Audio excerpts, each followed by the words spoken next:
ఇప్పుడు మీరు వింటున్న కథ పేరు తండ్రి కోసం. ఒకప్పుడు గాంధార దేశాన్ని ధన్వంతుడనే రాజు పాలించేవాడు.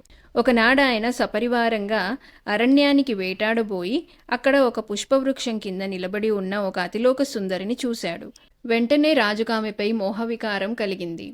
తన పరివారాన్ని దూరంగా ఉండమని చెప్పి ధన్వంతుడు ఒంటరిగా ఆ స్త్రీని సమీపించి, "ఎవరు నీవు? ఈ అరణ్యంలో ఒంటరిగా ఎందుకున్నావు?" అని అడిగాడు.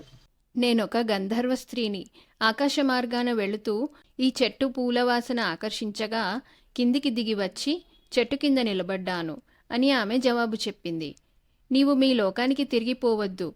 నా వెంట వచ్చి మా అంతఃపురంలో ఉండిపోయి నాకు ఆనందం కలిగించు" అన్నాడు రాజు. గంధర్వ స్త్రీ అందుకు ఒప్పుకోలేదు. రాజు మరింత ప్రాధేయపడసాగాడు. చివరకామె చిరాకుపడి, "నీ కళ్ళు నీ బుద్ధిని పాడు చేసేశాయి. గంధర్వ స్త్రీనని చెప్పినా అర్థం చేసుకోలేకుండా ఉన్నావు గనక గుడ్డివాడివైపో" అని శపించి ఆకాశంలోకి ఎగిరిపోయింది. గుడ్డివాడైపోయిన ధన్వంతుణ్ణి ఆయన పరివారం ఇల్లు చేర్చారు. ఆయన అంధత్వానికి ఎన్ని చికిత్సలు చేసినా ప్రయోజనం లేకపోయింది. శాపం వల్ల వచ్చిన గుడ్డితనం శాప విమోచనంతో కాని పోదు. ఎవరైనా ఆ గంధర్వ స్త్రీ వద్దకు వెళ్ళి ఆమె అనుగ్రహం సంపాదించి రాజును అంధత్వం నుంచి విముక్తుణ్ణి చెయ్యాలి. కానీ ఈ పని ఎవరి వల్ల సాధ్యమవుతుంది? ధన్వంతుడికి ఒకే ఒక కొడుకున్నాడు. అతని పేరు నిరంజనుడు. "నేను ఎంత శ్రమ అయినా పడి గంధర్వలోకానికి వెళ్ళి తండ్రిగారిని శపించిన గంధర్వ స్త్రీ ఎవరో తెలుసుకొని ఎలాగైనా ఆమెను సుముఖురాల్ని చేసుకొని తండ్రిగారి అంధత్వం పోగొట్టే ఉపాయం తెలుసుకొని తిరిగి వస్తాను" అని నిరంజనుడు బయలుదేరాడు. ఇది అసాధ్యమని ఎంతమంది చెప్పినా అతడు వినలేదు. గంధర్వలోకం ఈశాన్య దిశగా ఉన్నదని అందరూ అనేవారు. అందుచేత అతను అదే దిక్కుగా చాలా కాలం ప్రయాణించి ఎటూ దారి లేని ప్రాంతానికి చేరాడు. ఎక్కడా మనుషులు లేరు. తినటానికి ఏమీ లేదు. ఆకలితో శోషిల్లి నిరంజనుడు ఒక చెట్టు కింద పడుకున్నాడు. తిరిగి స్పృహ తెలిసేసరికి ఒక వికారాకారం గల స్త్రీ అతని పక్కన కూర్చొని అతని చేత పళ్ళు ఏవో తినిపిస్తున్నది. "నేనొక పిశాచిని. ఈ చెట్టు పైన ఉంటాను. ఈరోజు నీవు నా అతిథిగా వచ్చావు. అందుచేత నాకు చేతనైనట్టుగా అతిథి సత్కారం చేస్తున్నాను. ఎవరూ ఇటుగా రారు. నీవెందుకు వచ్చావు?" అని ఆ స్త్రీ నిరంజనుణ్ణి అడిగింది. నిరంజనుడు తన కథ అంతా పిశాచికి చెప్పి, "ఆకలితో పడిపోయిన నాకు తిండి పెట్టి కాపాడావు. గంధర్వలోకానికి దారి కూడా చెప్పావంటే నాకింకేమీ అవసరం లేదు" అన్నాడు. "ఇక్కడి నుండి గంధర్వలోకానికి వెళ్లే దారి ఆకాశమార్గమే. నీకది సాధ్యం కాదే" అన్నది పిశాచి. "ఎంత అసాధ్యమైనా వెళ్ళి తీరాల్సిందే గాని వెనక్కు తిరిగి పోవటానికి లేదు" అన్నాడు నిరంజనుడు. "నేను నిన్ను గంధర్వలోక ద్వారం దాకా తీసుకుపోగలను. లోపల ప్రవేశించటం నాకు సాధ్యం కాదు" అన్నది పిశాచి. "ఆ పని చేస్తివా? నేను నీకు బతికినంత కాలం ఎంతైనా రుణపడి ఉంటాను" అన్నాడు నిరంజనుడు. "నా కోరిక ఒక్కటి తీర్చేస్తే ఆ రుణం యావత్తూ తీరిపోతుంది. ఏమంటావు?" అన్నది పిశాచి. "నాకు సాధ్యమైనదైతే నీ కోరిక తప్పక తీరుస్తాను" అన్నాడు నిరంజనుడు. "నీకు సాధ్యం కానిదైతే నేను కోరుతానా?" అంటూ పిశాచి నిరంజనుణ్ణి కళ్ళు మూసుకోమన్నది. అతను తిరిగి కళ్ళు తెరిచేసరికి గంధర్వలోక ద్వారం వద్ద ఉన్నాడు. పిశాచి ఒక మబ్బు తిన్నపైన కూర్చుని, "నీవు తిరిగి వచ్చేదాకా ఇక్కడే ఉంటాను. నీ పని పూర్తి చేసుకొని రా.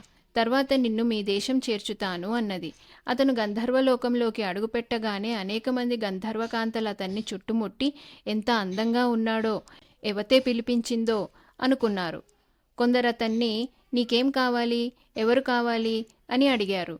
"నాకొక గంధర్వ స్త్రీతో పని ఉన్నది. ఆమె ఇటీవల భూలోకానికి వచ్చి మా తండ్రిగారిని గుడ్డివాడివి కమ్మని శపించింది.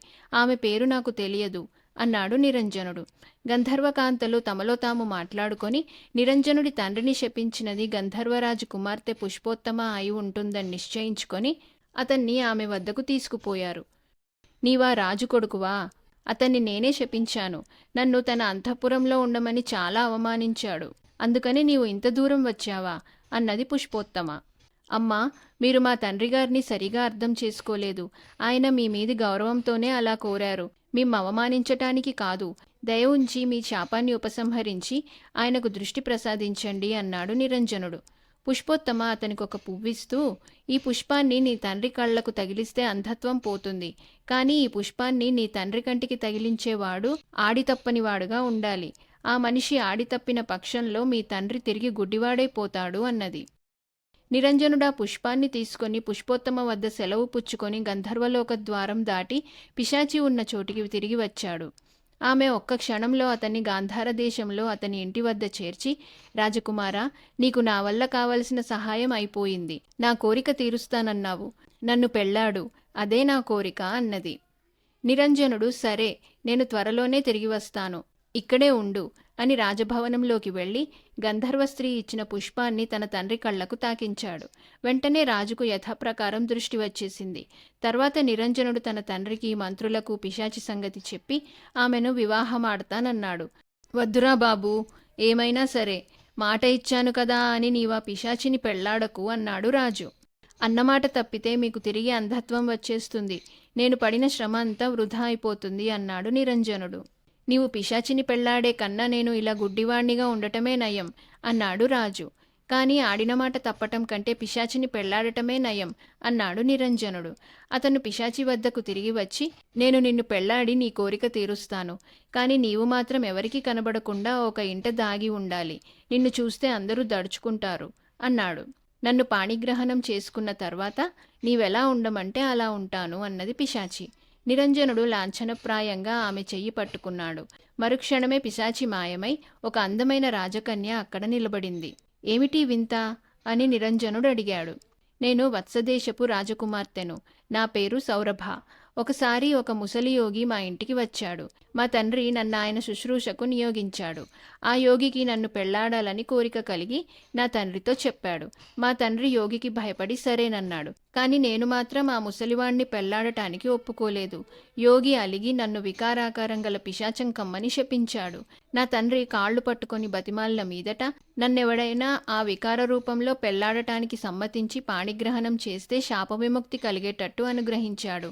ఇంతకాలానికి నీ మూలంగా నాకు శాప విమోచనం జరిగింది అన్నదామె. నిరంజనుడి భార్య పిశాచం కానందుకు అందరూ ఎంతో సంతోషించారు. వారి పెళ్లి ఎంతో వైభవంగా జరిగింది.